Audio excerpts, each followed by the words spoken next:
G'day and welcome to Runners Only with Dom Harvey. On this episode, Mathew Ridge. You know, I came for the money. I didn't think... What was the money? Yeah, it was around $750,000 back then, which was heaps. That was 95, 96, 97, 98. You know, my teammates are like, fuck, the guy's on 5 times as much as I am. I'm playing better than he is. And, you know, and then, you know, the papers were doing, you know, I was getting paid so much a minute. Mathew Ridge, better known to most New Zealanders as Ridgie, is one of New Zealand's most talented sports people ever. He was a junior tennis champ. Briefly, he was an All Black. Then he went on to become one of the best and highest paid rugby league stars in the world. Then, after sport, he launched a very successful TV career on his own and as part of a comedy duo with Marc Ellis. What can you say about Ridgie? He really is one of those guys whose reputation precedes him. So I'm really excited to share this conversation with you guys and hear what you think. Maybe it'll change your opinion on Mathew. Maybe it won't. Either way, the dude seems pretty comfortable in his own skin these days, so I don't think he'll be fazed too much either way. All right, let's get into it. Hope you enjoy it. Mathew Ridge. Hey, runners only, yeah, let's get it started. Hey, this is Runners Only with Dom Harvey. Fast paced, slow and steady, anywhere you coming. Just wanna connect for everyone who loves running. This is Runners Only, yeah, let's get it started. This is Runners Only with Dom Harvey. Fast paced, slow and steady, anywhere you coming. Just wanna connect for everyone who loves running. Hey, Runners Only with Dom Harvey. Runners Only with Dom Harvey and Mathew Ridgie Ridge. G'day, mate. Hey, mate, how are you, Dom? Yeah, good. Get in. Nice and close? Nice and close to that thing. Wow, here we are sitting in my my new podcast lounge. Yeah, it's a little lounge, isn't it? Well, no, it's me. Yeah. I first of all, thanks for coming over. I really appreciate it. Good. When I reached out to you, I thought, slim chance at best, because you are, even though you're a public guy, you're also quite a private guy. You don't hear a lot about what you get up to these days. Yeah, I've sort of deliberately done that. I guess with playing sport and then being involved in the media and doing television and that sort of stuff. When social media and all that sort of stuff came along, I just decided to take a deep dive and just stay out of the media and keep my head down and that was really good for my, it's everybody talks about their mental health, but it was really good for my mental health, because when you're, I guess, a public figure to a lesser extent, but you've always got to have your shield up, and because if you don't have your shield up, people, especially in New Zealand, or pretty much everywhere actually, everybody likes to take a pot shot, so you're always well armed, and you never get to to relax, and when I had children, I just decided, look, I didn't want to do that anymore. I'm pleased that you've brought up the mental health thing so early, because it is a fairly big focus on this podcast, and I wanted to pick your brains about that because we're going deep, we're going straight into it. Yeah. Because you've always struck me as being a total I don't give a fuck kind of guy. Yeah. But stuff still must hurt. Oh, when you get caught riding around like shirtless on a BMX and you're relentlessly trolled or bullied, I guess you could even say in the media, you got a hard fucking time, and you seem to not care, but I'm sure you do. Anybody that says that you don't care about what people think about you is probably not being entirely truthful. But I was armed by my grandmother when I was young, and she always used to say to me, never worry about they. They's a collection of he, she's, ifs and buts. And she used to drill that into me, and Mathew always laughed loudest at yourself. And, when you think like that, it's easy to put an armor up, and you can let people can offend you or whatever, and it doesn't affect you, but it does, so, you wear that shield and all that sort of stuff. And I wore a shield for a long, long time. And when people are saying, they're negative or whatever, anybody that says that it doesn't hurt them is not being entirely truthful.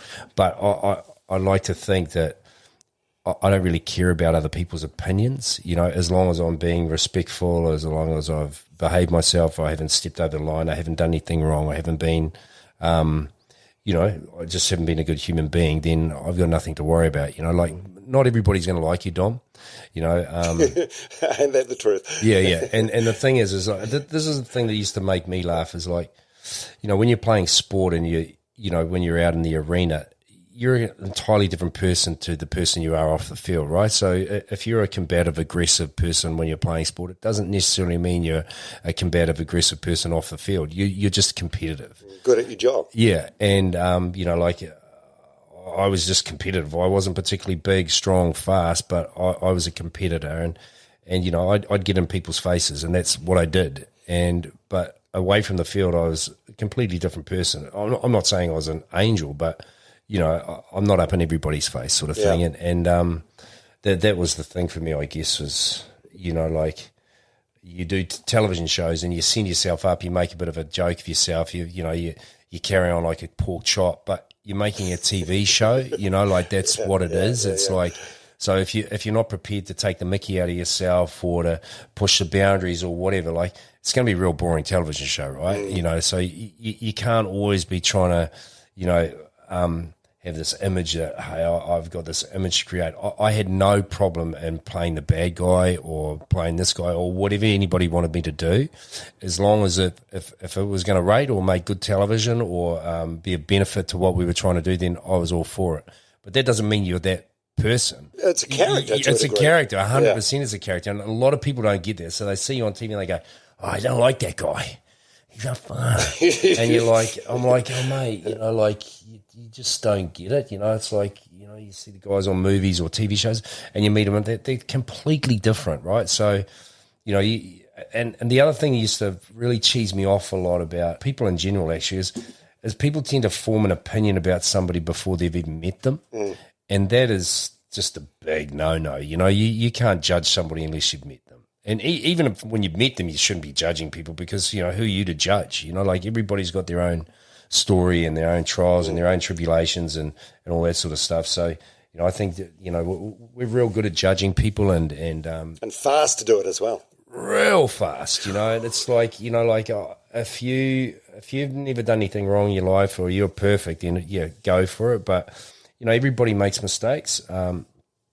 I've made millions. There's lots of things that I wish I hadn't have done, or if I could speak to the young man back there and say, hey, you don't need to say that, or you didn't need to do that, or you didn't need to, behave like this or whatever. But, that's, as you get older, these are the things you learn, you get a little bit wiser. You don't try and have those, like confrontations with somebody just because you feel like your point of view is, more important or you're right and they're wrong, I just, it's I think the edges soften as you get older as well, don't they? And you learn. Yeah, I think so. But well, definitely, if you don't learn, then you're toast. Yeah. But it seems like there's people that don't know you that will be like, Mathew Ridge, he's arrogant or he's cocky or he's a tosser. Yeah. And then you speak to anybody that knows you well. I'm thinking of the people that I know personally that know you, and they'll just go, he's the most loyal and honest person you'll ever meet, and he's there for you 1,000%. Yep, that's probably that's pretty good summation. Like if you cross me, then you're done.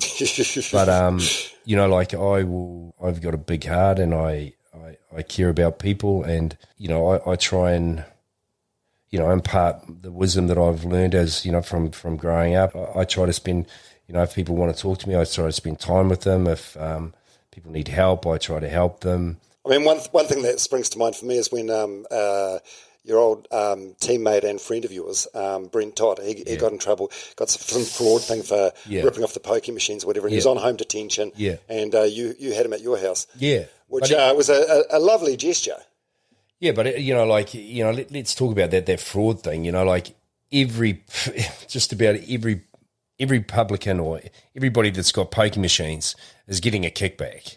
So, you get a kickback one way or the other. And sure, it might be illegal, but that's just how it is, So if I want some money from a pokey guy, he goes, hey, look, can you give me this and just give me a little bit back? And I'm like, oh, okay, cool. That just happened. There were heaps of guys that were doing it. I won't name names, but there were heaps of guys that were doing it.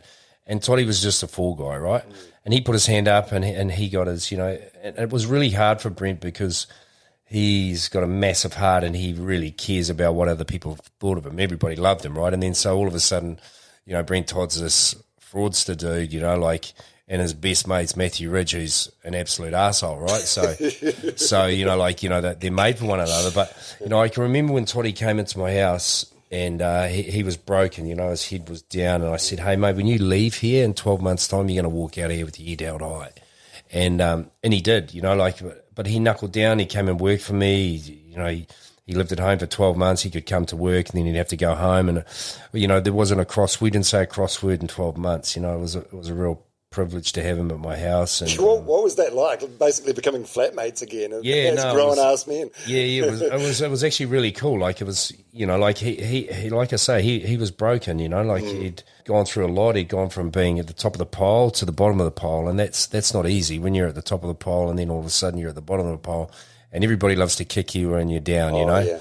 And mate, people were laying into him, right? And there are a lot of people that I was pretty upset with who should have been there for him, but were putting the boot into him, so. I think I saw this on a Lance Armstrong documentary. He said when shit hits the fan, there's two sorts of people, those that sort of lean in and those that sort of lean out. Yeah. And it's a great way to find out who your real mates are. Yeah, there's not many people lean in, though. Fuck, man, there's so much to unpack with you. First of all, I want to say, I feel like everywhere you go in New Zealand, people call you Ridgie. You must hear Ridgie being yelled out. Yeah. But when we were texting backwards and forwards, you used Mathew. Yeah. Does Ridgie feel like a character, like the TV character? Yeah. Ridgie's Ridgie or Ridge, or a lot of people call me Ridge, and that I think calling someone by their second name it reminds me of being at school. And it's a little bit disrespectful, I think. I don't go around calling people, hey Harvey, or that's very school. It's just weird, so you're born with a first name, and so I like to use my first name. I don't worry if people call me Ridgie, but if someone calls me Ridge, I'm like, yeah, good one. It's just. Is that right? Why? I just don't like it. It's just like for me, it's just. It sounds like you're already wanting to have a go at me. Right. Oh, hey Ridge. It's like, oh yeah. There he is. Is that right? So yeah, like. I still wouldn't want to fuck with you, eh? Like you've mellowed a lot, but even in your I'm not a fighter or anything. I've never have been, but I've got a sharp tongue, Yeah, and you've got a look that you can give. And I can normally get under people's skin pretty quickly. It's a skill that I have, and I can find their weakness real quick. Yeah. Okay, so let's go right back. So you're born in Rotorua. Did you get mistaken for being Māori a lot? Yes, I did get mistaken for being Māori, and that wasn't an issue, I had no problem with that, but I was a proud, my mother always kept my heritage at the forefront of my learnings, I guess, as I was growing up. So I was a very proud Armenian, even though nobody knew where Armenia was and, all that sort of stuff. So, but I didn't have an issue with being Māori or anything like that. And I was, as you say, I was born in Rotorua. My mum lived down there. We lived with a family, and luckily enough for us was... my grandmother convinced my grandfather to drive down and pick us up when I was about one. And my grandfather was a real cool dude, but came from a time where, he was English and people were more racist then than they are now, So for him to come and pick me up with my grandmother was a big thing, because I was very dark. So, it wasn't something. And back in those days, you got married before you had children, all that sort of stuff. So it was a very foreign thing for my grandfather. But luckily they came down and got me, because they raised me, and I would be a very different person if my mum was obviously in my life, but my grandparents were in my life 24/7. Yeah, and you started playing. You gravitated towards tennis, and you were bloody good. I was speaking to a guy who. I wish I could remember his name. I met him at a function a few weeks ago, and he said he played with you, and you were like real good, like as good as, let's say, Brett Stevens, Chris Lewis, Kelly Evenden. I could play. Like, I played against Brett 4 or 5 times, and I beat him a couple of times. I think he beat me more than I beat him. But the last time we played was probably when we were 15 or 16. So, but I was a good tennis player. But back in those days, I felt like tennis was very, if you weren't the right colour and you didn't have the right upbringing, then tennis wasn't going to be a sport in New Zealand. It was, and especially if I was aggressive. I wanted to win. I issues keeping my temper under control. So what? But I never had. Were you like Nick Kyrgios? Yeah. Or like John McEnroe, I suppose. Yeah, I was definitely like those guys. But but we had nobody. We had no one to, like, it's the thing about young athletes is if you get somebody who identifies that you're a talent and they can arm you with the right tools, I would have been sweet, but I wasn't armed with the right tools. So everybody told me you can't do that, instead of saying, hey, why don't you channel your energy like this? And, like, I can see you really care so much about winning and stuff, but, you don't need to let your opposition know how pissed off you are, because as soon as your mentality goes, especially in tennis, as soon as you start losing your head, it's all over, right? You're beaten, right? So, but I had nobody to tell me, say, hey, instead of getting so frustrated, why don't you just try and channel that frustration into the next point, and things like that. So, like, if I could speak to that guy now, that young boy now, with the stuff that I know now, like, I probably would have played tennis or played soccer or whatever. I definitely wouldn't have played rugby or rugby league. Because you were quite a late starter, right? Like, you didn't play contact sport till like 15. I played soccer. I was a good soccer player, and that's what made me a good rugby player and a good league player, because it gave me the ability to, soccer's about reading play and all that sort of stuff, and I had vision, which enabled me to be in the right place at the right time. So if you didn't have the pace or the power, but if you had the vision, the ability to read the game, then you ended up being in the right spot, and that's pretty much what I had. So, but if I was born in Europe, I definitely wouldn't have been a rugby player or a league player. I would have been a soccer player or a tennis player, 100%. Yeah. So, that's and it kind of, like, I don't have any regrets, but I kind of do. I think I went the wrong way. How so? What do you mean? How so? I definitely a much better soccer player than I was a rugby player or a league player, But my decision back then was I wanted to be a professional athlete, and there were no avenues, or there was no pathway for soccer players then, So, if I become an All Black, then I'll get a good job. That was my thinking. So I sort of stopped playing tennis and stopped playing soccer. And have you tried any sports that you sucked at? It seems like you're just naturally good at whatever you...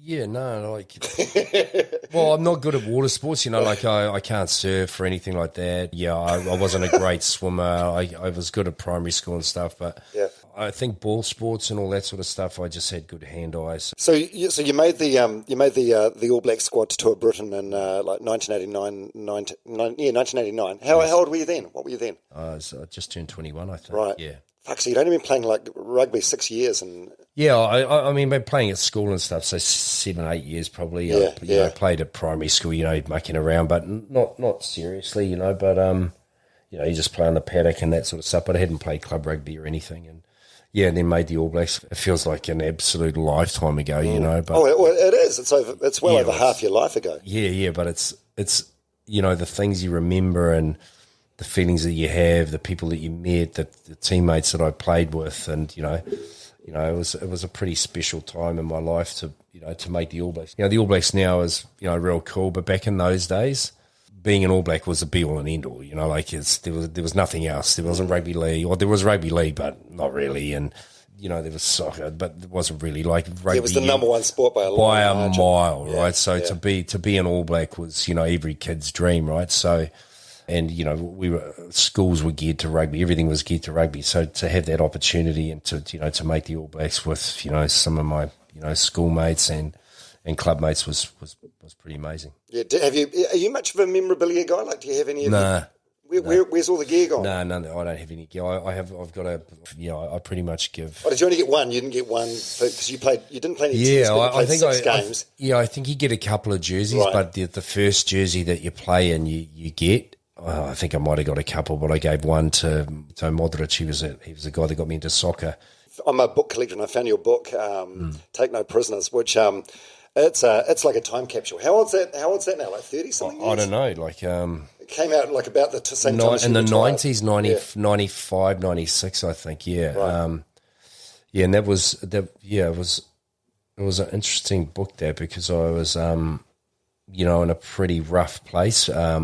I'd come back, I was playing for the Warriors. I was the highest paid player, definitely in the Warriors, but in the top 2 or 3 in the game. I'd come back to a club off a high of winning a premiership and that sort of stuff, and then into an outfit that was pretty average, to be honest. Off the field. A lot's changed since then. Yeah. But I guess I knew what I was coming back into. I came for the money. I didn't think. What was the money? Yeah, it was around $750,000 back then, which was heaps. So how many years ago are we talking? That was 95, 96, 97, 98. 95. So that'd be the equivalent to, say, $2.5 million a year. Yeah, it was big money. Yeah. It was big money. Oof. And then, then what came with it was, like all the drama that came with it. So, I put a lot of pressure on myself to play well, and, I started copping injuries and that sort of stuff. And then the treasurer of the club, or the guy that, pretty much ran the books, he leaked my wage to the media and all that sort of stuff. And then I had issues with, my teammates are like, fuck, the guy's on 5 times as much as I am. I'm playing better than he is. And, it was just an absolute nightmare. It's not great for morale, is it? No, it was so bad, and in those days, you went to talk about what you made, So for this guy to leak this out, and then, the papers were doing, I was getting paid so much a minute, and it was That's real, mean, eh? It was a real shitty time, eh? Like, it was just, and you could see, the players, some of them really had an issue with it, and it's not conducive to being, to playing well as a team. If one guy's getting paid shitloads more than everybody else, then, there's jealousy and there's envy and there's all those sorts of things. And, then you're not playing well, and then you're putting pressure on yourself to play well. You're coming back and trying to play when you're injured. And I was playing with some serious injuries. I wasn't making any excuses for it, and playing in a team that really had no backbone. And, I was one part of a very successful team at Manly. They talk about the spine, but we didn't have a spine where we were, we were just pretty average across the park. And even though individually we were good, we just didn't have the mentality, and nothing's changed. The mentality in sport is the most important thing. It's your mental toughness and your ability to bounce back and to hang in the dogfight and all that sort of stuff. The Warriors have never had it. They had it maybe 2001, 2002, 2003. They had it for a bit when Cleary was, when he was coaching, but it's just not there. And I don't think it ever will be. Yeah, it's just jinxed. I don't know if it's jinx. I just think now you just need to clean that place out. It's just a joke, and I don't think the players are honest enough with each other. I read something in the paper the other day that they're starting to give it to each other on the field. Well, maybe they should. You need to have an honest conversation with guys, because you need to say, hey mate, you're not making your tackles. You're playing like a dick. You shouldn't be up here. That's the thing. You win a premiership on defence. It's not hard to tackle. It's just commitment. It's just mind over matter and putting your body on the line, right? And just getting your team to do the same thing, right? And that's what we always had. We always had problems with. Guys in the team always had weaknesses, and other teams would work it out, and they'd just attack those weaknesses. And if your defensive line is weak, and the Warriors have always had a pretty weak defensive line, except 2002, 2003, when they've made those runs, they've been brutal, right? But the consistency's just not there. So it wasn't a fun time. Well, no, I can't imagine so. You brought that up because I mentioned the book, but we're skipping all the good stuff, the glory years, the almost a decade that you had at Manly. So there's a guy called John Gallagher who's playing for the All Blacks. Yeah. Ginger-headed dude. Yeah. Like the star fullback. So you're like, I don't have a chance. Yeah. Making the team. Do you think you would have left anyway? It wasn't like I didn't have a chance of making the team. I was real close to. I was real close on that tour to nudging him out. I can remember that we were playing. I made the subs against Ireland, so I was on the bench against Ireland, and Kipper got an injury, and I was like, "Fuck, I'm on." And he looked over, and there was no way he was going to get that opportunity.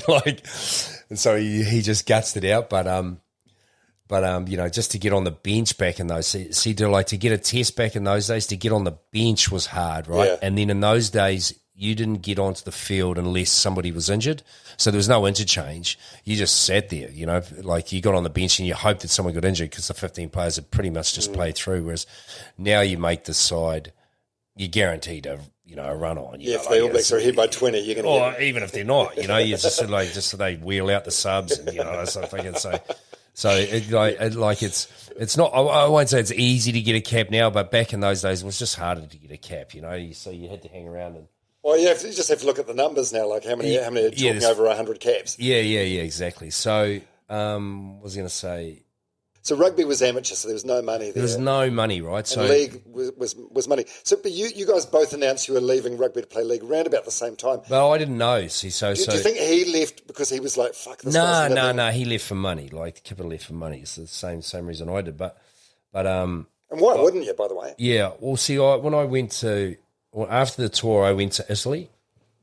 And I played for a club called Piacenza in the north of Italy. And I was there for a couple of months, or maybe just over 2 months. And I absolutely loved it. I got paid. I was getting like 2,000 lira. It was nothing. It was maybe $3,000 a month. But it was mean because there was a lot for me, And I was living in another country and just I had an absolute ball. I was playing, rugby over there. And so it was just cool. Anyway, John Hart rang me up and said, get your backside back here. You need to get back home. So I reluctantly came back, and I was like going to university, and then I got home from uni and I had a message on my aunt's phone. It was Graham Lowe, and he was like, "Hey mate, just wondering if you'd want to come play rugby league." I didn't even think about it. Like seriously, I gave it no thought whatsoever. I said, "Hell yeah." And so I rang him up and said, "Yeah mate, bloody oath." And he flew over, he saw me, and he said, "Oh, what do you think you're worth?" I said, "Oh, I don't know." And he just wrote on this, because I didn't know. I didn't have a fucking clue. You didn't have the balls to say it? Or? No, but I just didn't know. Right. I didn't know what I was worth. I had no idea. Did you have any idea what other people were getting paid? No, nothing. We'd heard that maybe somebody was on 100 grand or 50 grand. I don't know. I can't remember. But anyway, I went and met with him over at the Poinama across the shore. And he said, "Oh, what do you think you're worth?" And I was like, not sure. And he just scribbled down on a serviette and passed it back over to me, and it was like 35 grand and 65 for the second year. And and then he was like, and $1,500 a win. And I said, "How many games are there a year?" And he goes, "There's 20 odd if you make the semis." I said, "Okay, if we make it $2,000 a win, $2,000 a draw, and $1,500 a loss, I'm in." And he said, "No, you can't have the loss." I said, "Okay, $1,000 a loss," and it was $1,000 a loss. And I happily signed. And then when I got over there, I was kicking ass. I was like, "Fuck, what have I done?"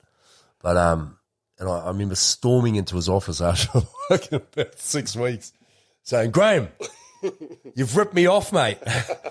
And because I made the Kiwis after 4 games, so I was kicking ass. And were you better than what you thought you would be, or I just happened to be kicking goals and just I was just doing my job, and I'd gone past their expectations and mine, I guess.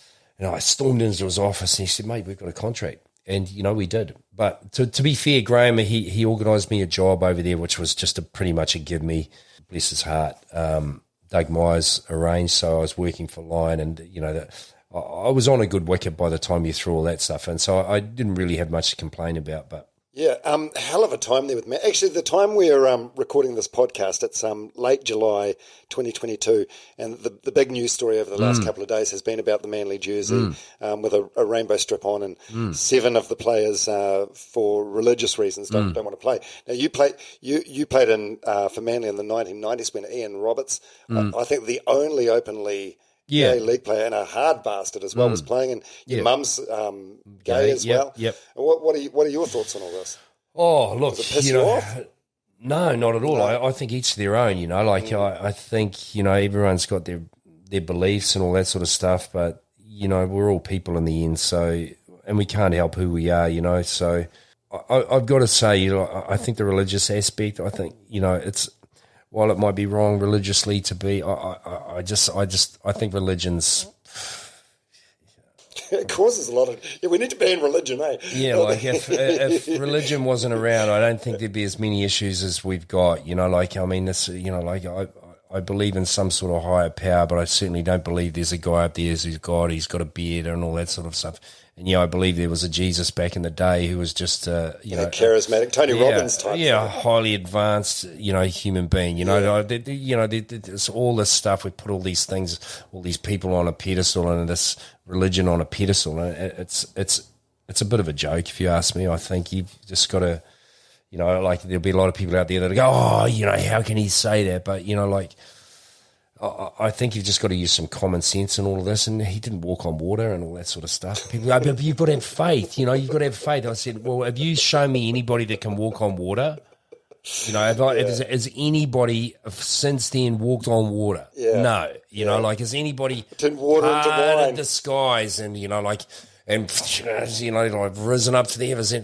No. Okay, but do I believe in the universe and do I believe in karma? And yes, absolutely. I absolutely believe in all that stuff. But do I believe in God? No. I don't know how we got onto that, but you're talking about the being gay. So hey, look, if you're gay, you're gay. There's no way around that. There's nothing wrong with that. Embrace it. Why is being gay any different to being straight? There's no difference. So I just life's hard enough as it is. Just embrace everybody, respect everybody. We're all put on this earth to do something, right? Nobody's better than anybody else. I don't care whether you're rich, you're poor or whatever. You've just got to treat everybody the same way, and everybody deserves that respect. Whether it's a beggar in the street, we've all got a story to tell. The coolest thing that I always find is when you smile at people and you engage with people, anywhere in the world, this happens to me anywhere in the world where people know me or don't know me or whatever. If you smile and you engage with people, it's just so much easier. Everything just flows, If you put out you're angry or you're aggressive or, this, guess what you're going to get back? You're going to get that back. Yeah, you get what you give. You get what you give. So, and it's so much easier to give people a smile. When people are pissed off or you go into a shop and they're rude to you or whatever, or just let it go. Everybody runs around thinking that they're special. Everybody's, once you get your ego under control, things change. Trust me. If you can get your ego under control, because that's just a phantom thing that we all have, right? Once you get that under control, nobody can hurt you. It's easy. But we teach the wrong stuff in school. We don't arm our children with the right tools. We all think we're super special, and we are, I guess, to a certain extent. But hey, we're all the same. Yeah. We've all got the same wants, needs. We all want to be loved. We want to be cared for. We all want to be important. But you've got to earn that, right? And it's not just given to you on a platter. And thank God I wasn't born or raised in this era with social media and stuff. For me, that is just the biggest load of shit I've ever seen in my life. It's dangerous, isn't it? It's so bad. There's a reason why I bring that up. So if I was playing when social media was around, it would have been fucking terrible. Are we allowed to swear? Yeah, it's a podcast. It would have been bloody awful, right? Well, reading your book, mate, there's so many stories in there where you think that person would have been cancelled, Jared. Mate, we would have been, mate, with all of us would have been cancelled. You're not allowed to do anything, right? So I read there's a story in the newspaper yesterday about some of the All Blacks walking through the airport without masks on, and some guy came and told them off. And it's I'm thinking, mate, the day before this, I was reading Mathew's book, and he talks about Jared McCracken throwing a glass at you, and hitting a lady, and you're at a Mad Monday thing, and one of your teammates ripping a shirt off a kid. Oh, mate, it was just, So, those days, social media and stuff. And there's a reason I don't do it. I don't do it now. You're not on anything? No, because it's a waste of time. Honestly, I'd rather be living my life. I think it's good to, to some extent, you can keep in touch with people and all that sort of stuff. But, hey, you keep in touch by phone or what. I'd just rather be out there doing it, and, all these influencers and all that stuff. I'm like, how are you an influencer? What have you actually done? What have you actually done to, or have you just created some little thing and you look real cool or real funny in your bedroom or whatever? There's just so much shit. We just got to get on with it. Life's for living, not these things like phones. They're awesome. But, man, you put your phone down, all your issues disappear. I'm so glad that I am the age I am and that I'm not in that era, because I feel sorry for them. You've been like a father several times over. We'll get to that. But, 5 times. But you've had to like navigate that, I guess, with your kids. And now you've got young kids, and it's but ball game's changing again. Absolutely, but I think you have to arm your kids. You have to be present when you're with your children. And you when you bring children into the world, it's a big thing. It's not a joke. You're responsible for a little human being, and I want to make sure that my children are balanced, loved, they feel cared for, they're nurtured. And I think if you do a good job raising your children, then you've been a good human being. You're putting out I'm really proud of all my kids, and it can't be easy being, me being their father. It's obviously a little bit different now, but for Jamie and Boston, it would have been hard. So they're the older two from your first marriage with Sally. How old are they now? So Boston's 25 and Jamie's 28 this month. Right. Yeah, and she's just recently become a mum, which means you've become a granddad. So I've become a granddad. Yeah. So I went over there and I met him. We just came back from last week actually. So he's 5 months old, which was real nice. But it certainly makes you feel old. There's no doubt about that. You look like the world's most buff granddad. I'll tell you what. No. But anyway, so it's been an interesting ride, Dom. I tell you that. But it's back to children. That's the most important thing you'll do in your life, without a doubt. Of everything I've ever done, I can remember exactly when my 5 children were born, exactly how I felt when I saw them being born, all their milestones and all that sort of stuff. And I've been really lucky enough to be present in their lives. Yeah, and this book of yours, which I keep referencing, called Take No Prisoners, which is like 30 years old now, you talk about actually, no, there's a documentary I saw as well, the one you did with JK called In a Different League. Yeah. And in that you talk about how you cried when you broke the news to your All Black teammates that you were leaving. Yeah. And then you also cried at the birth of both your kids. Yeah. You cried at the birth of Jamie. Yeah. And then when Boston came around, you're like, oh, this isn't my first rodeo. I'm not yeah, but away. Yeah. But you were emotional again. But you said after that, you're not a particularly emotional person. You've got quite a thick skin. Yeah. Has that changed as you got older? No. You cry much now? Yeah, I find I cry all the time. Yeah. It's good though, eh? It's a good healthy emotion. It's awesome, mate. I'll be driving along the car and I'll be like, I'll think about my kids, or I think, I'm about to move to go and live in France, and the reason why we go and live in France is because I married a French woman, and I want my 2 children with her to speak their mother's tongue, right, and to be raised in a different culture, because they've been raised here for a bit. We'll come back and forth, but anyways, so I often find myself going, I think about my oldest son. I'm like, and a tear will roll down my face, or I think about my daughter, and but they're not tears of sadness; they're tears of joy. If you realise how tight you are with your family. I've got a lot of people that I know. I've got really good friends, but when it comes down to it, the most important thing is your family. Absolutely. And that's it, right? And I just feel truly blessed that I've got 5 wonderful children, and two adult children have been an absolute privilege. I can't talk highly enough about how lucky I am with how they've turned out, So, but that all comes down to, Dom. It all comes down to being present and spending time with your kids. Yeah, you got to do the work. There's no substitute. You got to do the work, man. You have to do the work, and the reward is amazing. My 2 youngest now, for me being able to spend time with them, a lot of people don't get the opportunity to do what I'm doing, because, most of us are working 9 to 5 or 9 to 10, or, 2 parents are working. We get home, we're tired. The last thing we want to do is go and read a book or engage with our kids. We just want a bit of time for ourselves. So I completely get that, right? But so I feel like I'm really lucky that I can do all those things with my kids. I get to bath them, I get to hang out with them, I get to, and I get down on their level, But it came a time for a little bit over, I started enjoying myself a little bit too much and partying and, like, rah, rah, rah. And I just... When was this? Like after your first marriage breakup? After footy, it's, and I go through the party stage, and I can remember not so long ago just thinking, wow, I got to stop this, man. This is just bollocks, and I did. And the closer, then I felt this closeness and this bond with my children just come back, because you're present again.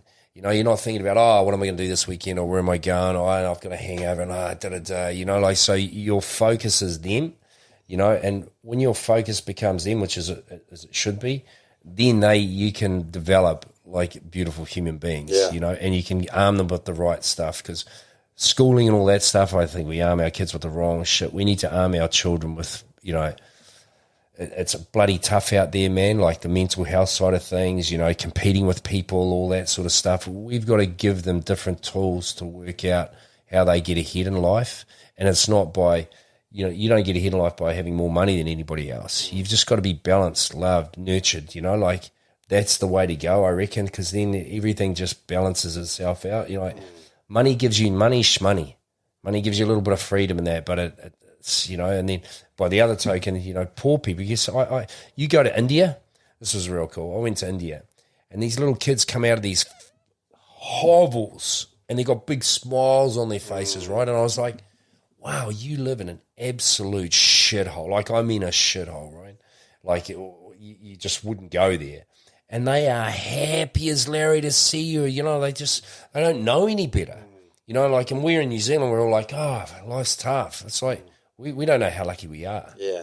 Yeah, there's a saying I really like there, comparison is the theft of joy, which is so true. It's like... 100%. It's envy, right? It's envy. So when you, and that's with all the social media stuff, and that's how, when you get on Instagram and you see all these people with all these flash lives and that, it's a load of bullshit. People are putting up, it's a mask. I'm this and I'm that and da-da-da.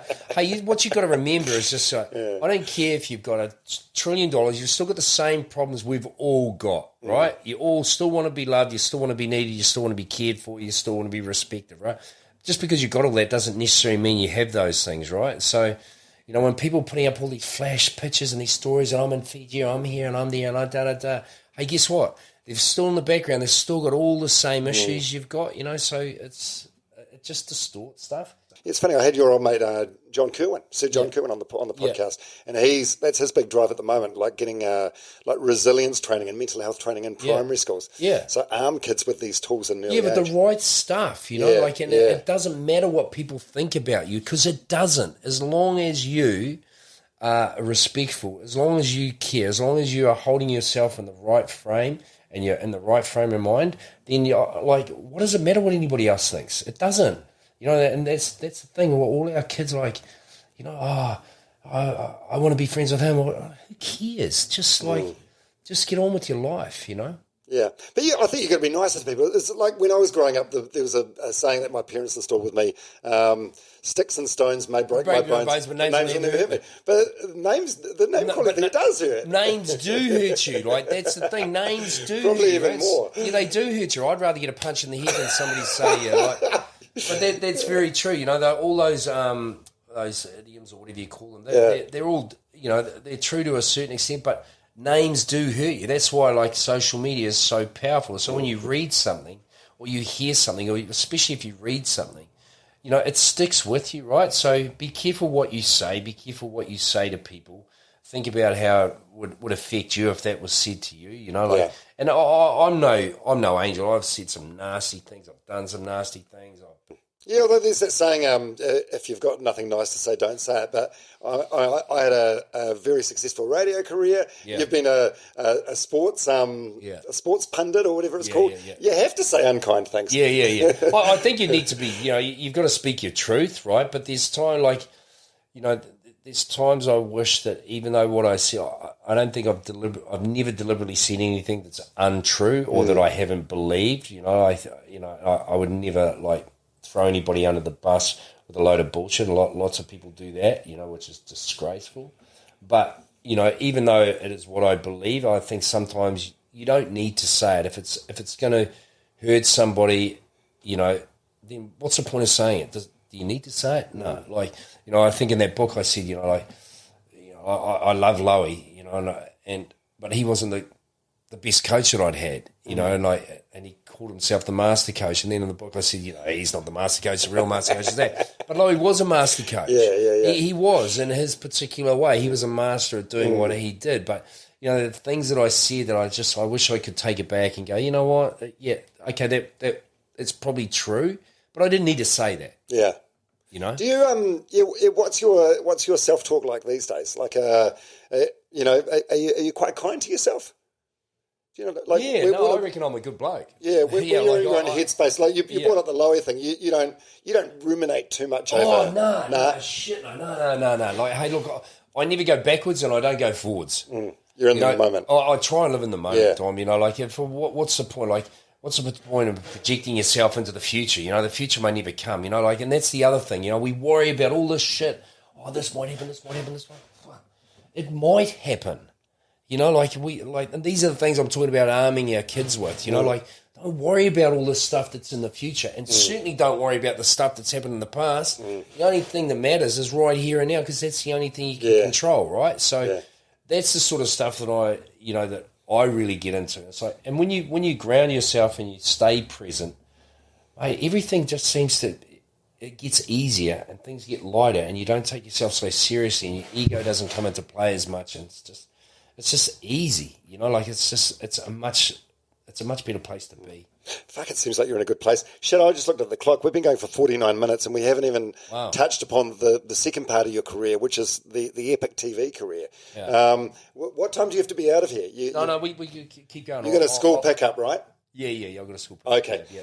Well, because the TV stuff, we'll get into this, but it's like what you and Marc Ellis did is sort of like what Hamish and Andy do now, what John and Ben do, and except those Hamish and Andy broadcasters, John and Ben broadcasters, you guys, epic sporting legends before that. So that needs to be talked about. First of all, what's your relationship like now with your ex Sally? And I bring that up because there's some really cute stuff in the book. Yeah. I actually bumped into her yesterday at Farrow Fresh, which is a supermarket around the corner. No, Sally says I've no issue with Sally. She's the mother of my two eldest children, and we had a period in our lives where we were together, and now we're not. So no. Is it amicable now? Was it rough for a while? Oh, it's always rough when somebody leaves somebody. It's not easy. It's breakups aren't easy, especially when the kids involved, and and then other people get involved. So it wasn't easy, but we're well through that now, and she's got her life, and I've got my life, and she's been a great mum to all her children, and she's just getting on with what she's doing. Some cute stuff in the book. So she talks about when you first met. It was at some bar in Parnell. She said you had your shirt unbuttoned all the way down to your belly button. Oh, she was lying. I didn't exaggerate. But three buttons down? Probably a couple. Definitely a couple. But it was funny though. I had zero confidence. Even though I was an athlete and all that stuff, I just had zero confidence. Well, it seems like maybe you just put on a really good mask or a really good front, because the way she tells it, she was with some guy and you're like, ditch him, come with us. That doesn't seem like a man with no confidence. Yeah, no, I think I do remember that, but I'm pretty sure I would have been full of piss. And that's just a Dutch courage, I guess. But and then she talks about how, or maybe you talk about this. Well, on your first proper date, like she doesn't even speak a word. No, she did. She was very shy. Yeah, she was very, very shy. It was hard to.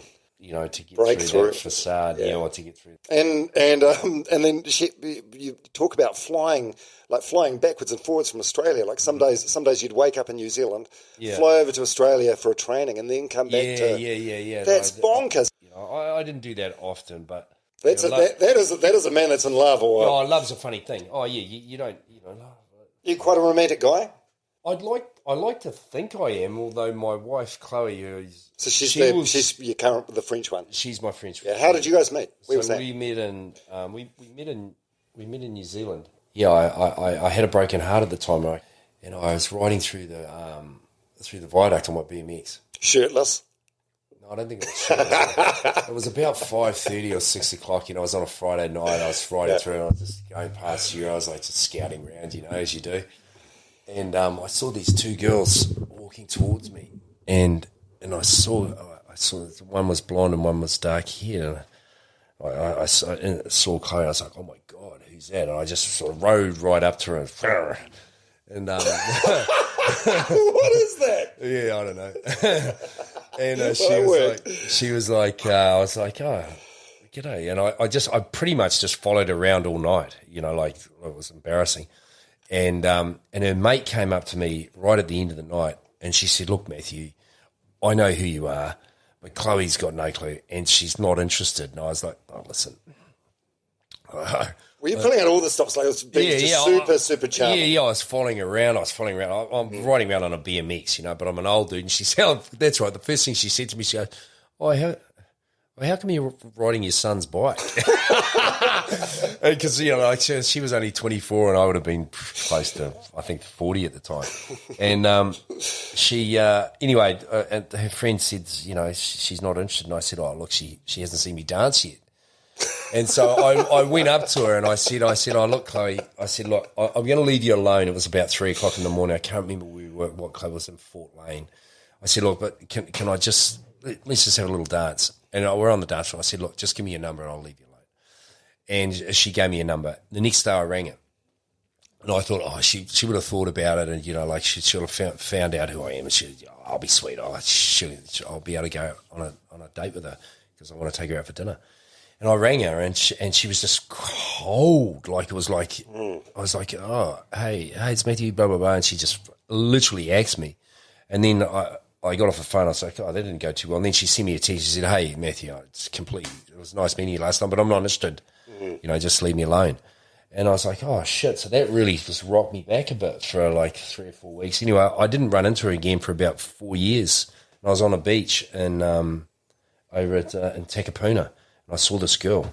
I was like, oh, my God, who's that? You didn't recognise her? I didn't recognise her. Yeah, no, right, I was like, oh, fuck, who's that? And she was with a bunch of friends of mine. So I sort of said to them, oh, hey, look, I'm going to SPQR tonight. Do you want to come along? Blah, blah, blah, thinking that, she might hear and might come along, because she was sort of looking at me through her glasses and I could see her looking at me and I was looking at her. Anyway. So the penny dropped for her. No, the penny dropped for her, but not for me. Yeah. Right? So my mate rang me as I was heading home and he goes, oh, mate, you didn't tell me you knew Chloe. I said, what? What are you talking about? He goes, oh, she reckons you asked her out a few years ago. I said, oh, whatever, mate. I've never met this girl in my life and I'd completely forgotten about it. But anyway, so I ran into her at the she did turn up to SPQR and I said, hey, I've got a bone to pick with you, blah, blah, blah.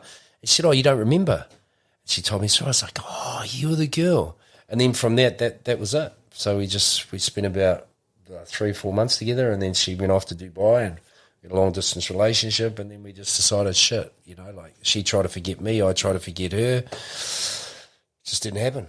And now she's trying to forget me again. She's shot off to France. She's been there for 6 weeks, and now I'm going to chase her again over there. So yeah. Timing's a funny thing, eh? Mate, why was she frosty on you the first time? Was she seeing someone at the time? Yeah, she was. Okay. That's right. Sorry, that's right. So I call her and she's sitting in the car with her boyfriend. Oh fuck! Okay. And so my name comes through on her phone, and he's like, "So why is Mathew Ridge calling?" And she's like, "Oh, I don't know. Like we hadn't done anything or anything like that, but just the fact." And so she. Why are you giving your number to this guy? She actually got engaged to that guy and went over to Cairns and was about to marry him, and then just went, "Nah, I'm not going to do it." And she came back to New Zealand. And I was in New Zealand, and that's when we met at the beach. Yeah. So it was meant to be. Amazing. Okay, so you got 5 kids. So you got two with Sally. Two with Sally. One with Carly. One with Carly London, who is a freakish. He's a freakish soccer player. He's going to be. He's a real talent. How old's he, and where do they live? He's 11. So they live. London lives with me and Carly, but he'll be spending more time with Carly now, obviously, but he'll be coming up to Europe in Christmas and that sort of thing. But they live in Mangere Bridge. He's a real good soccer player, and I think he could go places actually. See what happens there. But and then obviously with my wife Chloe, we've got Kenzo, who's nearly 5, and Lola, who's nearly 3. Is it quite nice having these sort of three chapters of your life? Yeah, it is actually. I tell you what, having two children really close together, like Kenzo and Lola are 2 years apart, and that's been a real eye-opener for us. It's actually, I don't know how people do it. It's quite hard. Like, I don't know how normal, when I say normal people that have to work every day, mum and dad have to work every day and raise their kids, especially young children like that. I don't know how they do it. Like, because, like, I'm a full-time dad. You know, we're lucky enough to be able to spend time with our kids. And it is hard work, man. Yeah. You know, like it is full on. You know, like you don't get any time to yourself until they go to bed. You know, like, and Chloe's over there now. You know, they're not in daycare, they're not in school yet, and you know, so she's had sort of 6 weeks, and she's beside herself. You know, like it's mentally challenging. You know, because they're just so demanding. They're amazing, but holy smokes, like it's hard work. Do you think, because of the age and the stage and the place you are in your life, you're a better dad now with these younger 100%. ones? Yeah. Well, because when I had Jamie in Boston, I was focused on my sport and all that sort of stuff. It was cool because I wasn't working a 9 to 5, so, and I loved the baby stage and all that sort of stuff, but I was still sort of more focused on myself and, you know, trying to be the best athlete I could be and trying to get ahead in life and, you know, make money, buy a house, you know, just do all those things. All right, let's get into this TV stuff. Correct me if I get this wrong, but Dame Julie Christie, yep. So she gets you to host the game show The Chair. Is that how it starts? Is that how your TV thing started? It was a TV show. John McEnroe hosted in the States. I've done heaps of shows. No, I think we started. Macca and I got together on. It was Julie's idea, but it was Ansett New Zealand Time of Your Life. Oh, I remember that with my mate Hamish Mackay and Petra Bagust. Yeah, and they hosted the show, but we had a segment inside the show, right? And I can't remember what we did, but anyway, we had a segment. Mark and I had a segment inside the show, and it just sort of everybody liked it, and it just took off. And then, so how were you two friends? Did you play together in the Warriors? Did you try? Yeah, we met each other at the Warriors. So I don't know why Julie decided that Mark and I should get together. I don't know how it happened. She just said, "Look, you know, do you guys want to do a TV show?" And we went, "Oh, okay." And then from that, we got the Fresh Up and the DPN ads, and then from that, it just ballooned into show. You know, Game of Two Halves came along. Right. We did Game of Two Halves for 10 years, and then we sort of did our own spin-off where the Rocky Road series, the Rocky Roads, which were awesome. And then, you know, in between that, I did the Chair, and which. Yeah, so then McEnroe got that. So the BBC, like I nearly got that show. I nearly ended up doing it for the BBC. Wow. Yeah, the TV stuff was really interesting. But it's like I said at the start, you know, like you give yourself a character, and you know everybody loved Macca. You know, how can you likeable rogue. Yeah, it's the likeable rogue, you know, and then there's the fucking, you know, like the brooding, you know. So that was the role that we both took, you know, and that was real cool, you know. So it actually worked really well, you know, and I used to send myself up all the time, and you know, like, and we were really competitive as well, you know. We were trying to beat each other and that sort of stuff, and we just had amazing chemistry, you know. But we got on like a house on fire. We both. You know, enjoyed each other's company. We had the best, you know, we were super lucky to achieve what we did in television. And, you know, like, you know, when I think back, and we made shitloads of money. Like, it was ridiculous amount of money we were getting paid to do what we were doing, to have a bit of fun, you know, like, it was real cool. I felt really privileged to create something like that with a really good dude. And Julie Christie was amazing, you know, like her foresight, and Daryl McEwen, he was involved in all that stuff. He was a bit of a genius as well. So, you know, we had really good people that were looking after us, but we just had that chemistry, you know, and people seemed to like it. Well, the fact it went for so long, I think, is proof of that, right? Yeah, it was funny. And then TVNZ decided that they were, like, it was still rating pretty well, but I think there was a change at TVNZ, and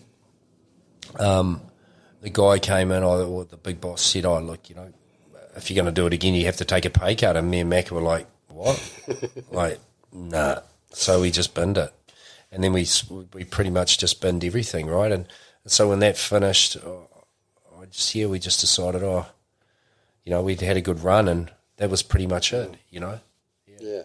Were you guys quite close? Because I've sort of found with radio partnerships I've had, you spend so much time with each other. You can be good friends, but not definitely move in different circles. 100%. Yeah. We definitely, like, Macca and I are good mates.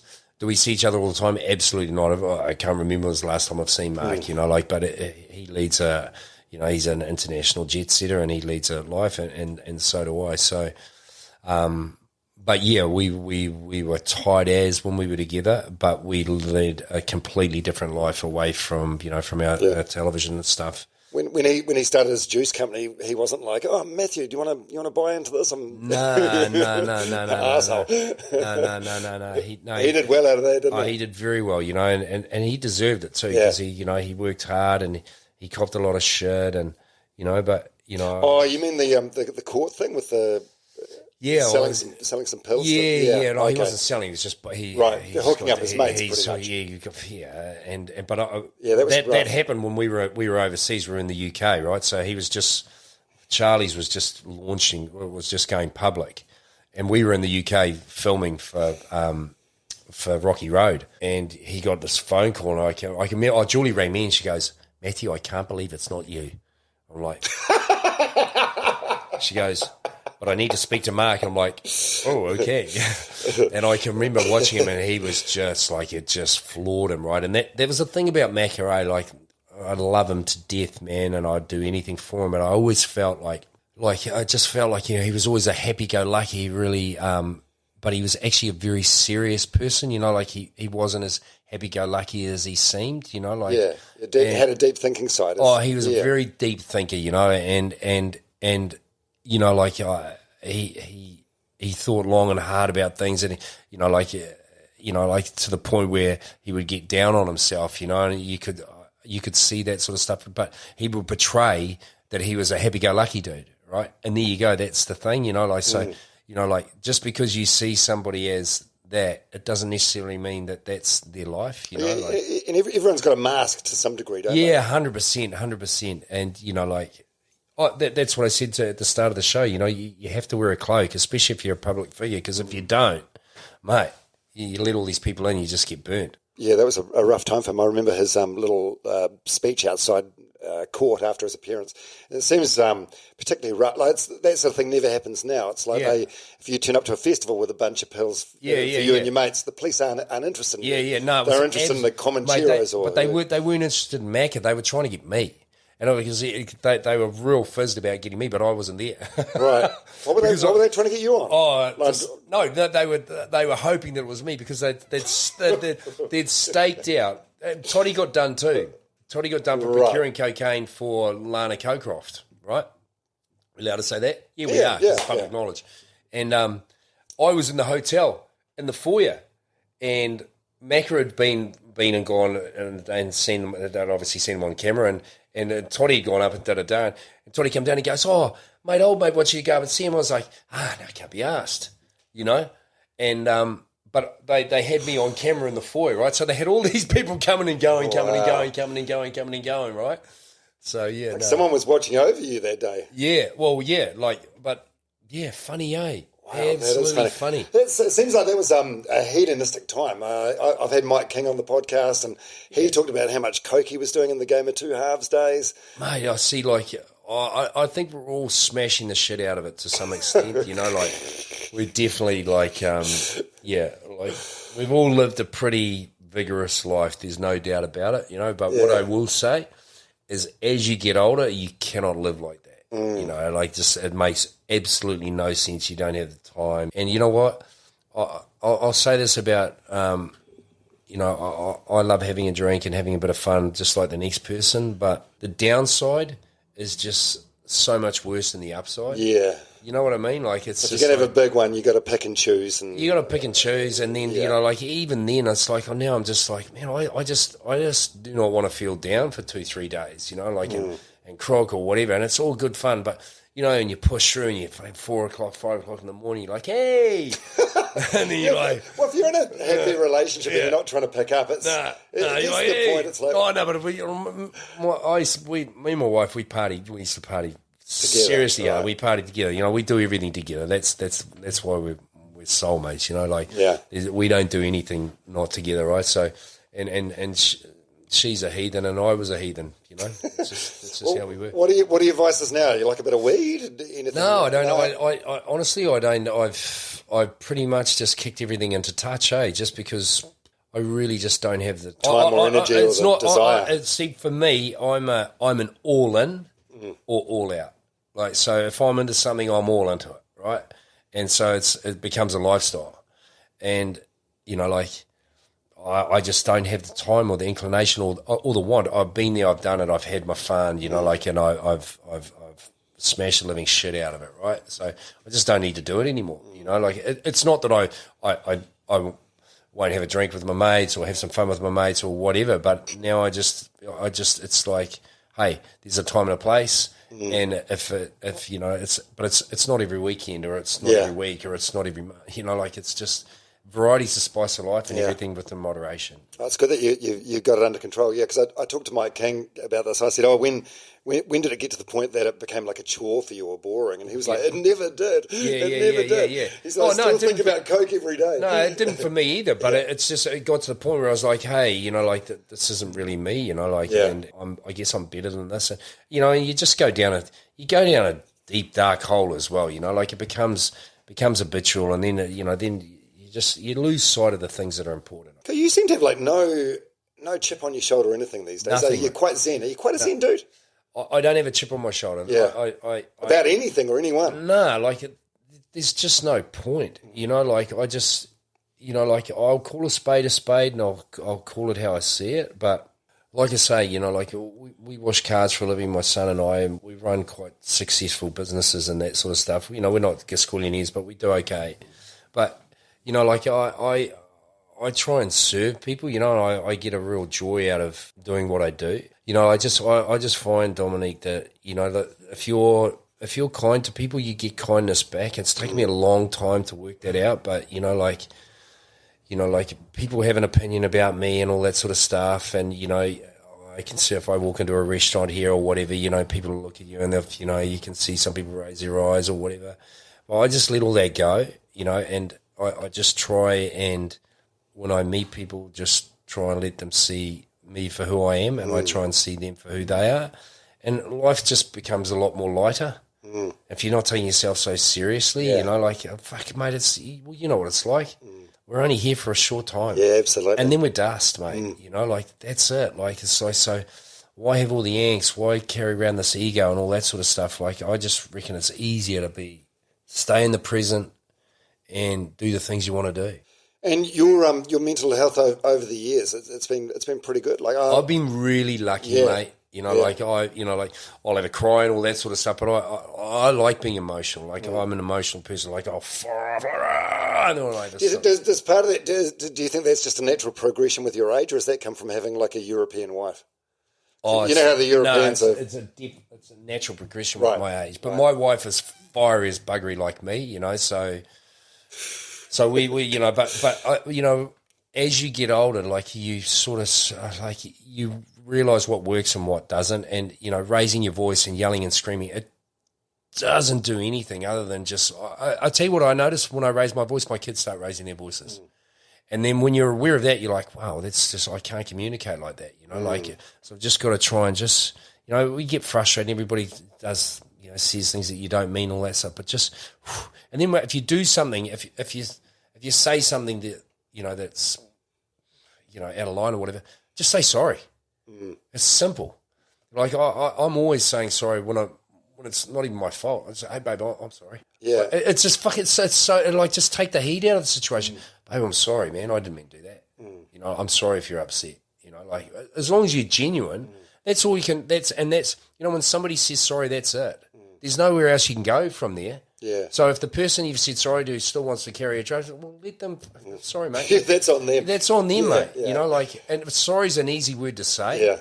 It actually is, and then it just disarms the whole situation. Oh, if it's the harder the apology, the harder it is to say, though. No. Oh yeah, but like you've got to own your situation. That's the thing. You've got to own it. Like if you realise you're wrong, then don't dick around with not apologising. You know, like, just get on the front foot and say, hey, pick up the phone or go and see them and say, hey, look, I'm really sorry.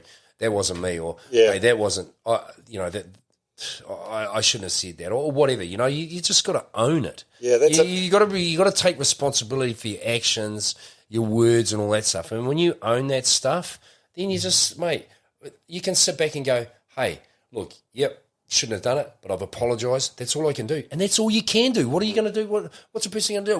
Well, nah, mate. Yeah, no. That's not good enough. Yeah, well, I'm sorry. What else would you like me to do? Do I have to neck myself? Or, at least at that point, it's like you've got your hands and conscience Yeah. As long as it's a genuine apology, it's, and that's, I just find that if you can step up to the plate real quickly and get that out of the way, it's so much easier. That's a massive Navy SEALs thing. It's one of their golden rules. It's like, own as much of your shit as you can. Like, if it's your responsibility, own it. Yeah. If it's not you and you haven't made that mistake, or it's somebody else's fault, then hey, cool. But all this conflict and all this angst, it's just, we don't need to have it. Most of the time, it all comes back to our ego. It's all how everybody's positioning themselves in it, right? So if you can let go of your ego and go, what does it matter? Because it doesn't. Yeah. What, is it going to change the world? No, nothing. When did you? I mean, you had every right in the world to have like a big ego. Like, you're very, very good at sports. Yep. Very successful at TV. How did you strip the ego back, or when did that happen? When I left Sally, and I just started thinking about what life's all about, and what am I doing? Where am I from?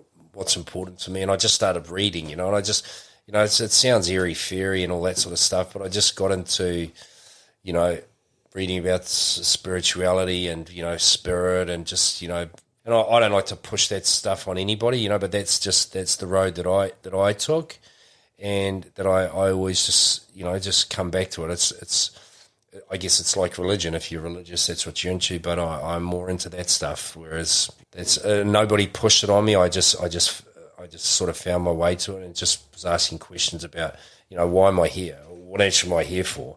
Because I'm not here to chase a bit of leather around. I'm not here to make money. So those were the questions that I was asking, and just, and I just found books and stuff on that, and away I went. So, but you slip back into your ways. But I tell you what, I'm challenge anybody to say this isn't true. You feel way better when you live in the present.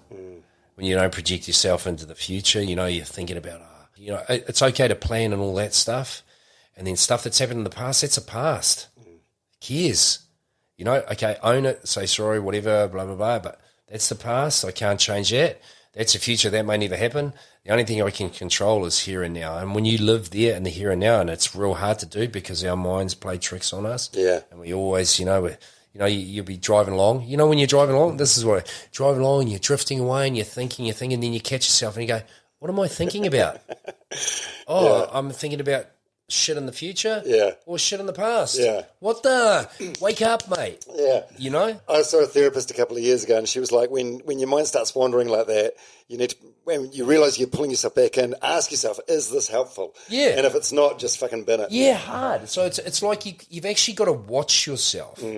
So you step outside yourself and you just watch yourself, and you just watch it, and you look at your mind ticking over, and you go, and when you do that, you're like, wow, it's actually real good. Even just talking about it, you can actually see it, So that's the sort of thing that that's what I try and live my life by now. And I was very egotistical. I was very driven. I was very aggressive. I was very I'm going to get there and all that sort of stuff. But that's important.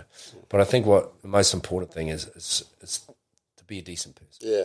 I mean, everything that you've been through in your life has taken you to where you are today and the person you are today. But would you change anything if you could go back? That's a real good question. That's a real good question. Oh shit! Where do we start? No. That's a real good question. But no, I'd have to say. There'd be a few things I'd change. Maybe. I don't know, mate. I don't know. I would definitely be a lot kinder. I would definitely say to that young man, you don't need to be like that. You don't need to, because normally most of the time when you react to stuff, it's because you've been injured, right? So if you can just forget about that stuff and forget about the I, then you're okay. Start thinking more about how other people feel. And then just life becomes a lot easier, And you know what? When you actually give a shit about how everybody else is going, things actually start going really good for you because people see you as something. Oh wow, oh, not that you want it to be like that, but it just sort of manifests. I hate those sort of words, but yeah. No, it's true. It's like I think this is even a biblical thing. You reap what you sow. Mate, it's totally like, you know what? It's so corny. It's not corny, but you reap what you sow. It's like if you put out on this, on that. If you are an angry person, you're just going to attract angry people. If you're a loving, caring, nurturing person, that's what you're going to attract. And it's the truth, right? So, yeah. Like it's funny, if we were sitting, first of all, we never would have been sitting here 15, 20 years ago, but if we were having this conversation, it would have been a very different conversation. Way different. Yeah, 100%. Yeah. So, but that's what I mean, Dom, when we talk about, we teach our kids the wrong stuff at school. These are the sorts of conversations we need to be having with our children, sex education, all that sort of stuff. Yeah, that's important, but how do you become a good person? What's important? And I just don't think there's anything. We're not teaching the kids the right things at school. Maths and English and all that stuff's really important, but the holistic side of life, we don't get any of that stuff. I had to find it all on my own. Yeah. I was 33 before I went, oh, what do you mean there's a book on stuff about what I've been thinking about, but I didn't. Nobody's really told me about it other than religion, and I don't like religion because that's dogma and a whole set of rules, right? Yeah. And I'm not really into all these rules. So there you go. We could talk for ages and ages. But yeah. No, so what about low points in your life? You mentioned before, like when you the very first time you met your now wife, how you were nursing a broken heart. Yeah. Is that the biggest sort of lows in your life? Nah, broken hearts are real bad. But the low points have been, when I was 16, I ran from a cab, a taxi. Oh, fuck, that's right. This is a thread that runs through your book. This lady, Pamela Hopkins was her name. Wow, man. I don't know how this lady can live with herself, eh? Like, seriously?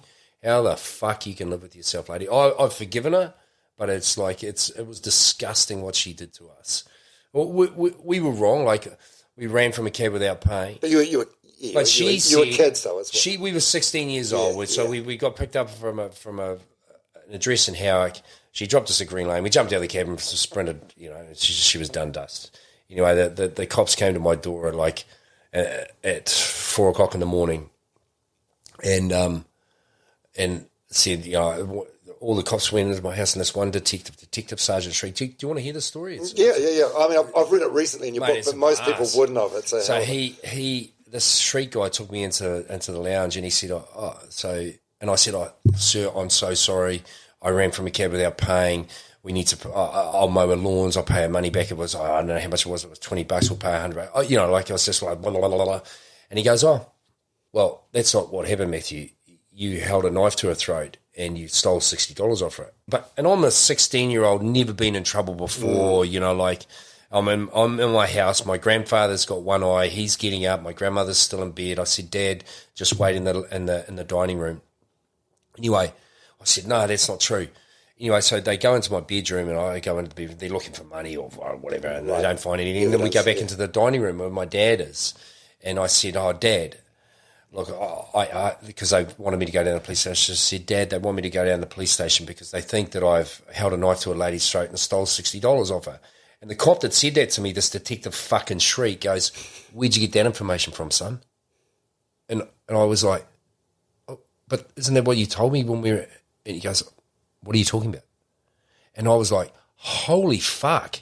To myself, I'm like, oh, but I still didn't really know what to think, right? So we go down to the police station and, we just go through all that sort of rubbish, bloody blah, bloody blah. They didn't find anything. There was no thing. Anyway, this lady, she'd obviously said that we'd done this. But cut a long story short, there'd been a spate of aggravated robberies on taxi drivers there, and the police hadn't been able to solve it, right? And the co-op, the taxi co-op, they were providing money for people that, had to take time off work. So she had to take time off work and she got a bit of money and all the bullshit. Anyway, we go to trial.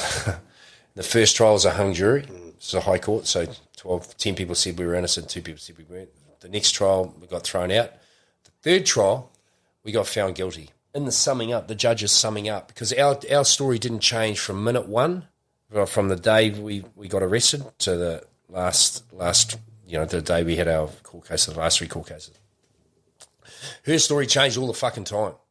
1 minute I was sitting behind her, next minute this guy was here, next minute we'd done this sort of, like her story was, there were holes in her story like you would not fucking believe, right? And the judge in his summing up said, now you may look at these two boys and think that because their story hasn't changed, I'm cutting to the chase a little bit here, because their story hasn't changed, they've made up their story and they've stuck to their story. And sometimes when you're telling the truth, your story changes a little bit. No fucking shit, What mate. the fuck? No shit. And what me and Robbie are sitting there, I'm going, oh my God, we're fucked. And we were fucked. They found us guilty, blah, blah, blah. And it wasn't just running from the cab. This was a charge of aggravated robbery, right? So this is the same as walking into a bank with a gun and robbing, a gunpoint, right? So it came with a 14-year jail sentence. So we sacked our lawyers because our lawyers, I don't want to go into all that. But anyway, this lawyer that we got on board, he was an old dude. He goes, he just found the Official Information Act and got everything that was said beforehand, everything that she'd said. Anyway, in the Official Information Act, it proved that the police withheld evidence to prove she was lying. Because she said we'd run from a taxi before. She was positive it was us. And she said it was 2 years earlier on this date. Robbie and I hadn't even met at that stage. I was going to Mount Owen, Grandma, blah, blah, blah. But the police withheld that evidence, right? So they were like, no, we don't need to put that in. And anyway, so we go down. Oh, and then how we got to challenge how we got an appeal, because we appealed the sentence. We got convicted for aggravated robbery and we got sentenced to 12 months periodic detention. So when the judge, he was reading out, because you have to go and give all the, the reports to the judge and people write things in for you. I could see him looking at it going, fuck, I think I've got this wrong. Because people were like, we're getting all these things writing in. They're like, this isn't these guys, blah, blah, blah. Anyway, we were allowed to appeal the sentence because his summing up was so biased. So when we went down to the appeals court in Wellington, you sit in front of three judges. Long story short, it was thrown out, because it was obvious we hadn't fucking done it and she was lying and the police were withholding. And this Detective Sergeant Shriek prick, right? So about 2 years later, maybe a year and a half, I made the All Blacks and I was walking through the gym at Institute of Sport and I saw him and I froze, I can remember. And I just made the All Blacks and I froze. And he was like, oh, Mathew, congratulations, mate. No shit. And I was like, what? I couldn't even get any words out. When I saw him, I shit my pants, because this guy, he tried to completely fuck you over, fuck totally. my life. Yeah. My life would have been completely different. Imagine it. And, I still get people now that go, oh, hey, you fucking ran from a cab without paying your Do you actually? Oh, heaps of people. 30 You ran from a cab, you fucking, and you bloody attacked that taxi driver. So I'm just like, yeah. So what I say to her is how you can live. And you know who she was? Jared McCracken's fucking auntie. Oh, what the hell, eh? No shit. But so I don't know how that woman has lived her life and been able to look herself in the mirror when she got up for 3 trials and just lied bald-faced. Just literally said that something that absolutely didn't happen, happened. Yeah.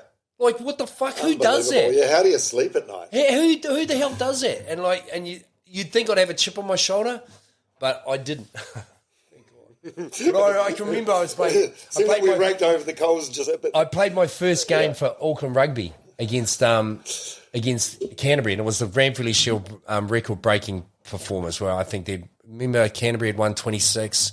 Anyway, we were going to break it. It was my first game, and there was a lull in the crowd. And this guy yelled out, "Enjoy it, Reg. You'll be in jail next year." Because I was going through the process where we were going for an appeal that the next year. So there. Shit. So that's one thing I regret, running from a cab without paying. Yeah. 100%. And there was absolutely no excuse for doing what we did. I can remember I can remember ringing my mum, and this is what I will. It's not my mum's fault, but. I always say to my children, I've always said to them, hey, look, I don't care where you are. If you're on the other side of the world, if you're in trouble, you call me. I will be there. If you lie to me, I will kill you. I don't care if you've done something as long as you tell me the truth. Yeah. But if you lie, we're done.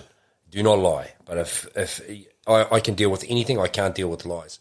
If you need me anywhere, I'm going to be there. Anyway, so I can remember ringing my mum saying, hey, Mum, I'm in Howick. Can you come and pick us up?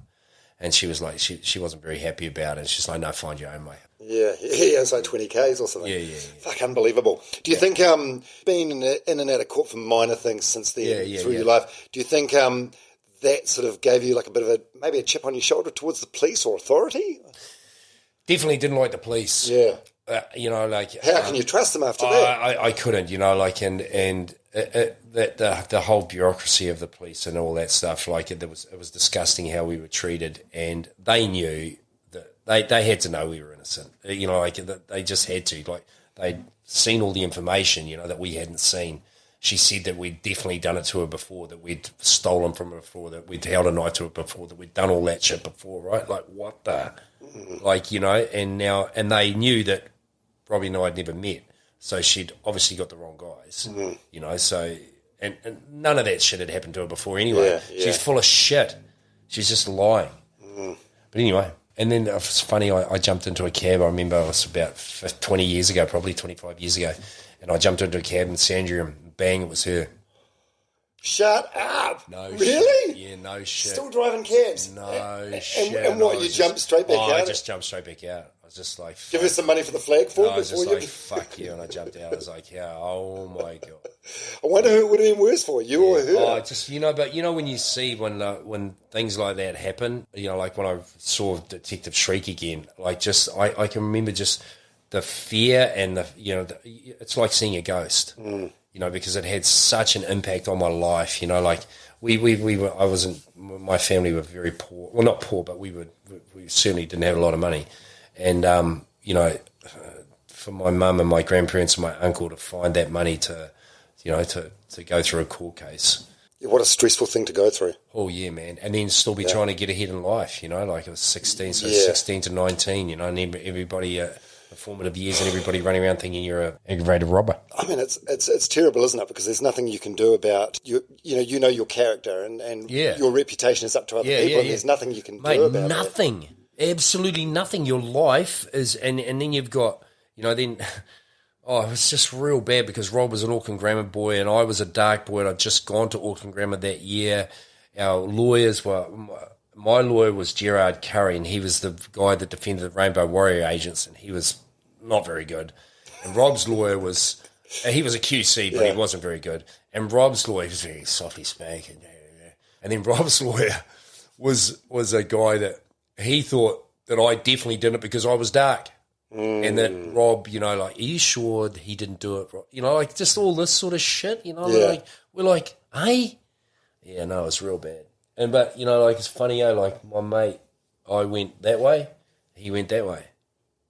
Yeah, what do you mean? What did he? Oh, he just went down a real dark hole. Right. Yeah. So it's hard to, I suppose, bounce back from something like that, isn't it? It's a big, stressful, traumatic thing to go through. Yeah, it shaped me, that's for sure. But it definitely, I had not a chip on my shoulder, but it'd be fair to say that as far as I was concerned, the police weren't my best friends. Yeah, 100%.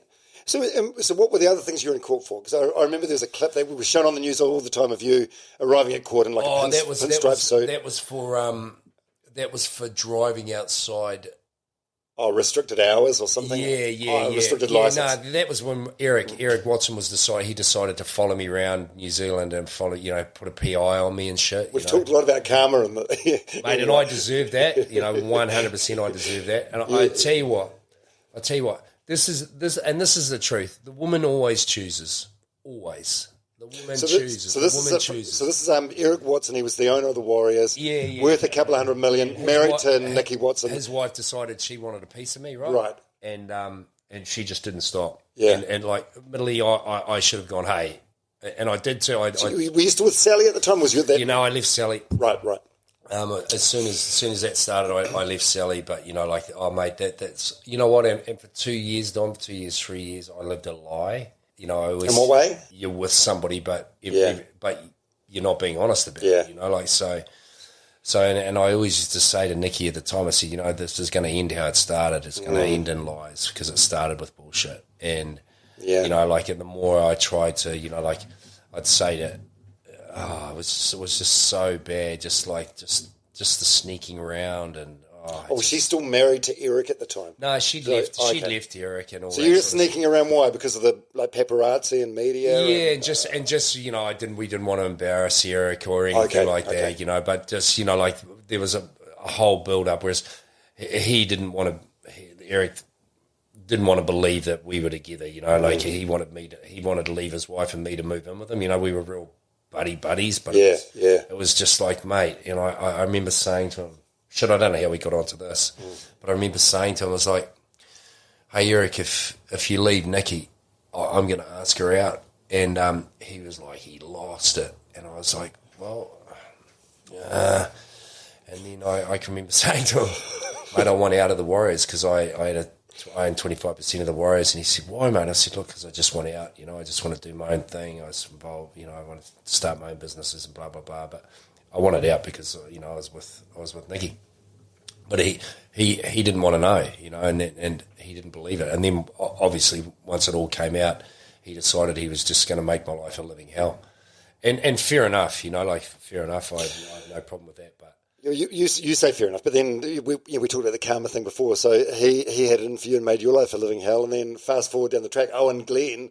Had it in for him and made his life, 100%. And arguably did a better job making his life hell than what he did to you. Yeah, you certainly get what you deserve, But what I will say, and it's very true. I should have been able to say, nah, I'm not going down that track. There's no way. But that's why I say the woman always chooses when a woman decides she wants something. It's real.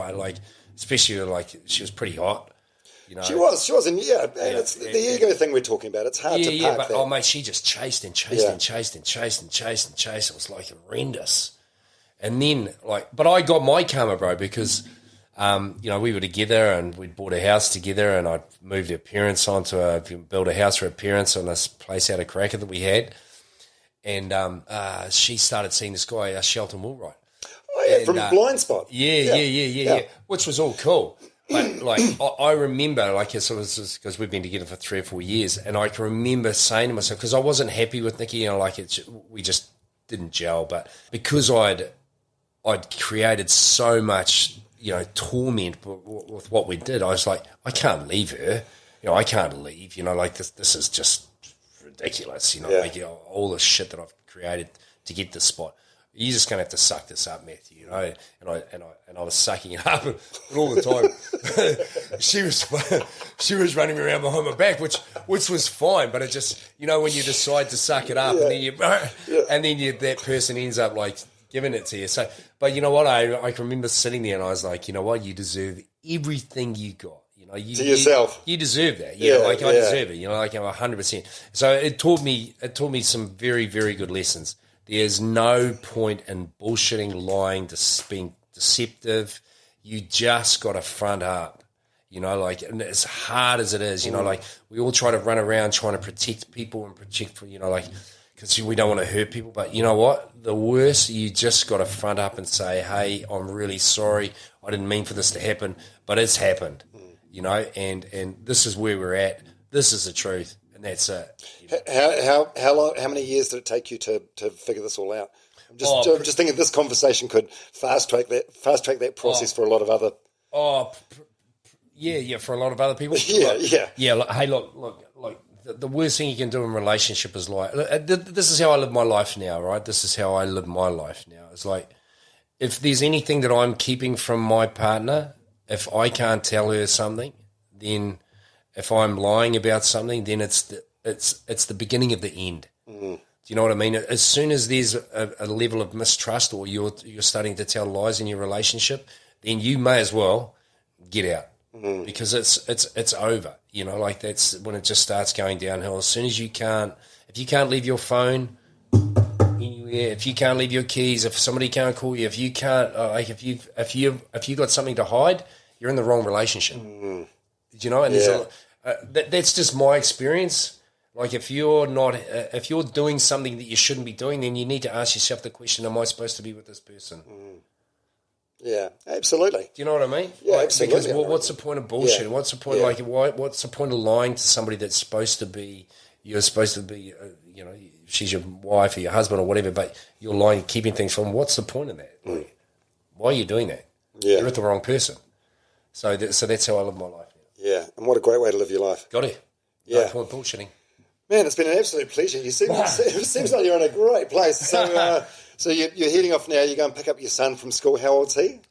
So Lundy's 11, turning 12. Yeah, you're right. Yeah. Okay, so this is your middle one. Yeah. Brilliant. And you're at a place now in your relationship. Do you think you can be more open and honest and vulnerable than you've been in any of your previous relationships? 100%. Yeah. Like definitely. I'm not saying that I've got a perfect relationship, but what I do have is we've got an honest relationship, and I think honesty is probably the most important thing you can have. Yeah. Like across everything. Like business, being honest. And it's not hard to be honest. It's actually really easy, because if you're honest, like even if it's hurtful, like what can that other person do? All you can do is say, "Hey, I'm just being honest." Yeah. What do you want me to do? You want me to lie? I can lie if you want. But, yeah. But it's actually, we find it really hard to be honest because we don't like to hurt people, and it's we try and tiptoe around things and go, "Oh, fuck, it's just no point." And then you just all you do is you just start building up this negative shit, and and you just don't have. I don't have time for negativity. I just want to. I can tell you're in a good place. Positive, yeah. Well, thanks for sharing your wisdom, and there's a lot of it learnt through the School of Hard Knocks. 100%. But it's been really good to it's been quite cathartic. Cathartic, yeah. It's been actually good to, but it's it's just. I've just ended up here because I've ended up here. Yeah. Oh, I feel like we've talked about more of the bad stuff than the good shit. I mean, I was hoping it'd be a reminisce session. No, all the stuff that we've talked about, like personal relations, I didn't think we'd get onto that stuff, but all that stuff, it shapes you. I'm embarrassed of some of that stuff, and I wish like I'd handle myself better, behave better in certain situations, but I'm where I'm at now. I'm at now, and I wouldn't be the person I am today without all those things that have happened before. Yeah, and how's the future going to look like the next 5 or 10 years? Are we going to see more of you in the public eye? You did that Grand Design style show last year. So I really enjoyed doing that show. It was really cool. It was nice to I wanted to do that show. Daryl McEwen got a hold of me, and I went, you know what, maybe. And I said, no, it won't get funding. He said, and I sort of. Did it think? I said yes to him, thinking that it wouldn't get funding, and then it got funding. I was like, bugger it! I'm back in the public eye again. But I actually really loved doing the show. It was really cool. I met some fantastic people. The film crew were amazing. I was way more patient. Like when I was doing TV back in the day, we were just so impatient and annoying, and just, different headspace. Yeah, different headspace. So it was real cool. So we're filming another one again this year. So that's been really good, and it's been nice to be able to show people a different side to me. That's what's been cool. So people coming up to me and going, "Wow," like it's been really nice for me. People coming up and going, "Hey man, really loved your show." Like it's not young people; it's obviously older people, but it's the older people that had that opinion of me. So most of the people that are coming up are all my age or older. And they're all the people that would have been forming those opinions of me when they were watching me on those TV shows. Yeah, you have to grow up, don't you? Like you can't be 54 and start losing bets and putting Marc Ellis's pubes on your face. No. And so I was never going to do anything like that. And there's people going, "Oh, why don't you guys get back into the game too hard?" So like, "Oh, come on, don't be stupid." So we're just so past that stuff, right? But it was nice just to be able to do, something that I really enjoy doing, which is I like architecture, and I like looking at people's beautiful houses. Well, yeah, and hopefully, same sort of thing. People listen to this podcast and go, okay, that's not the person I thought it was. That'd be nice, Well, and to be honest, I don't care if they don't. But you're not going to read the comments on Instagram. It's not going to worry me, Like I'm not going to go, at all, And my son will go, "Oh, Dad, have you seen this?" And he'll get it out. I said, "Are they good or bad?" And he's like, "Oh, don't need to know." Yeah. And he's ignorance is bliss. Yeah. He's like, sweet ass. He said, there's a couple of good ones in there. I'm like, read me the good ones. I love that. And it was actually him. I had no idea how to get hold of you, but I thought you'd be a great guest. So I messaged your son, Boston, on Instagram. Yeah. And he messaged you, and I got a text back. And I'm so pleased you did that. Yeah, no, me too, Dom, because, I've obviously, I don't listen to a lot of radio, but I obviously know who you are, and I've seen you running up and down the street at 1,000,000 miles an hour. I've been very jealous of how quick you can run and how fit you are. Well, I think over the years in my radio career, I've probably given you a little bit of assholes about riding your BMX shirtless in your 40s. Hard. And in hindsight, it was mean and unnecessary. But it is what it is, and it's funny, to jump on a BMX and ride around town was like, I was actually courting a lot of shit, but it was something that I loved doing. Yeah, and also you're not hurting anyone. I'm not hurting anybody, man. I'm riding my bike. Admittedly, I didn't have a helmet on because I couldn't be asked. I just don't like helmets. But I'm riding my bike. I like being in the sun. I'm like, if I was anywhere else, nobody would give a shit, right? But because it's me, everyone's like, oh, who the hell does he think he is? Well, I don't think I'm anybody. I'm just riding my bike. Yeah, but it's funny. I feel like we're at a point now where everyone talks about diversity and acceptance, and it's like you were hurting nobody. Yeah, you were out there living your best life. Yeah, 100%. And that's what I'm doing, living my best life. Brilliant. Mathew Ridge, it's been an absolute pleasure. Thanks, mate. Hey, thanks for making it all the way through this episode of Runners Only with Dom Harvey. Really hope you enjoyed it. At the risk of sounding like a scratchy record, couple of admin, housekeeping things, as I do at the end of all these things. If you do like it and you can think of someone that might like it as well, please let them know. Word of mouth is the most powerful form of marketing. Another really effective way is sharing it on your social media channels. That's really helpful as well. Also, wherever you get your podcast from, Spotify, Apple, whatever, please give it a rating if you like it, or even a review. One other thing, if you're in business and you want to advertise, this podcast is growing at rates bigger than what I ever anticipated, considering we're only like 5 or 6 months into the journey. We're currently averaging about 15,000 downloads a week or 60,000 a month, and I'm looking for sponsors and advertisers to jump on board. If that sounds like you or your business, let's get talking. You can email me at domharveynz@gmail.com. I'm not going to lie, a lot of work goes into this, probably more work than what I anticipated. Like the amount of hours that have gone into it so far this year would put me well below minimum wage in terms of the money I've made back. It's not about that, but ultimately, if I can make enough money off this, I can reinvest, get the camera quality better, get some stuff on YouTube, and hopefully make this a job. I'm really passionate about what I'm doing and these conversations I'm having with amazing New Zealanders, so I really, really want to make this work.